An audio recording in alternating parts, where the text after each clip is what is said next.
Hi, I'm Ray. I live at Dancing Rabbit Eco Village in northeast Missouri, where I've learned how to use timber frames and straw bales to build my own home and grow my own food in an organic garden.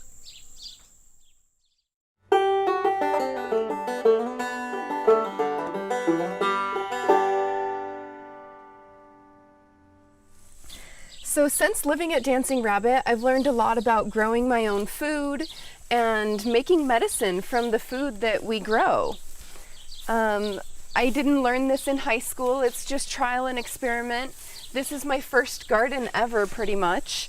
And you can see I have corn growing and onions, green beans, tomatoes, okra, and melons, and basil.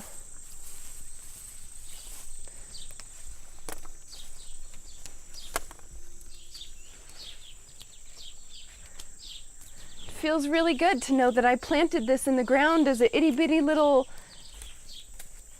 seed and a tiny plant, and now it's making food all season long. It just keeps bringing green beans. It's so abundant. Abundance. That's one of the big things that since living here, I don't stress about money as much because I don't really need it as much. I end up growing the food that I need to eat, and so I don't feel like, oh, I have to make this much money to be able to go to the grocery store and put gas in my car. Instead, I grow my own food, and I share 4 cars with 70 people, and it's rarely ever a problem. We just carpool and go together if we both need the car at the same time. And we live in a rural little town where there's only a couple things in town, so when we go, we can share. Our vehicles run on biodiesel, and that feels really good.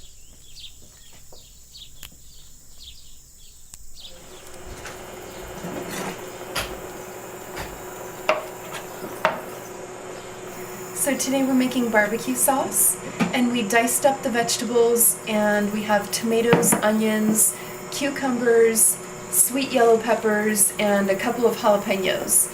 And we'll boil those down until they're kind of soft, and then we'll puree them in the food processor and put that puree back onto the fire and let it reduce down to half its size.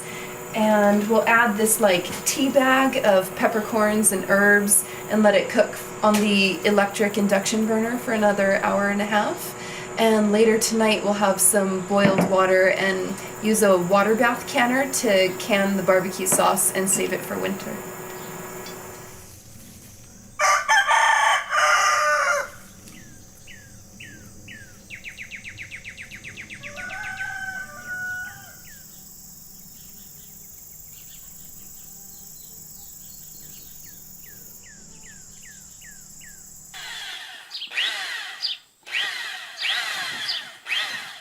Some people stomp the cob with their feet and they just walk around in there and mush it up.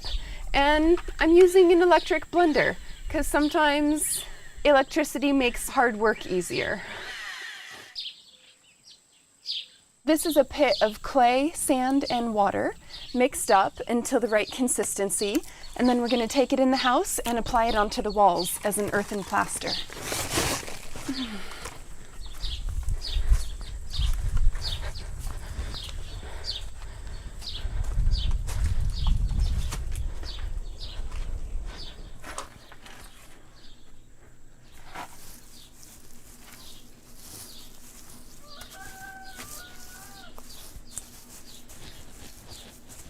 So for this first layer of earthen plaster, I'm applying it very sloppy, and it's just a scratch coat.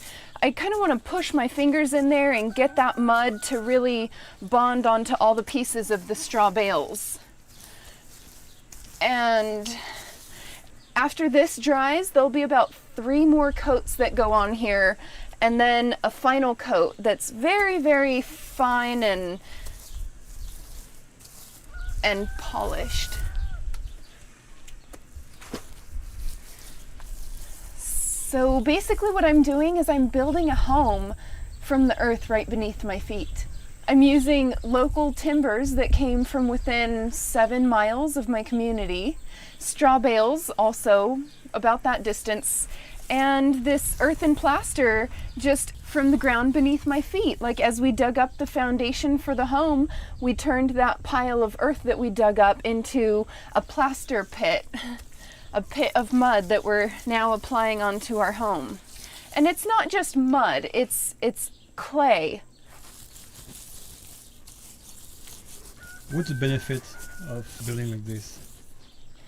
The benefits to a natural building is that the walls breathe and you can control your atmosphere. You're not going to be putting paint on the walls or using chemicals that are toxic to you. So by building a natural home, you can control what type of chemicals or toxins are going into your environment, because most conventional construction methods require that you use products that are just laden with chemicals that cause health problems.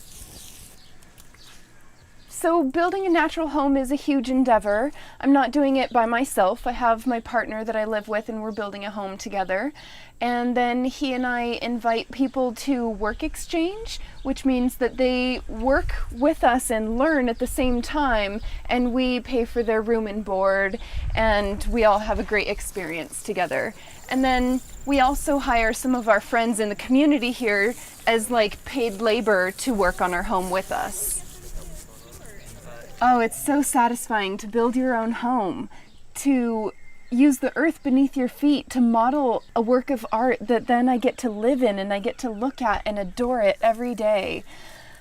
I'm so excited to live in this home, and it's really gratifying to build your own natural structure. And the diversity of the things that you can do with your building, it's endless. I ended up coming to Dancing Rabbit because a friend of mine took a class here and ended up staying for a year.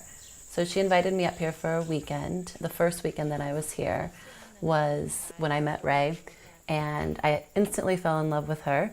She came in, she was so welcoming. She had just a neat attitude about everything. She wanted to show us kind of how she was living and what it was like, and showed us her and Ellie's house. They had just pretty much built. They finally had like a place to live in and have a roof over their head, but it wasn't complete yet. So she showed us how to light a fire, how to navigate, the campus, what they were doing. So she was kind of a great bridge, from us city folk to what they were doing here at Dancing Rabbit.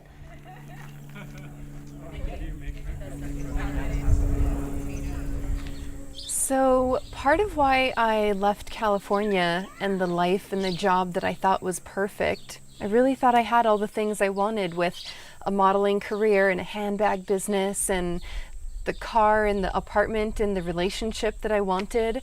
But I found myself crying every day, just upset or saddened by the state of the world and this feeling of not being able to do anything about it, or the fear of my health going to be degrading as I get older.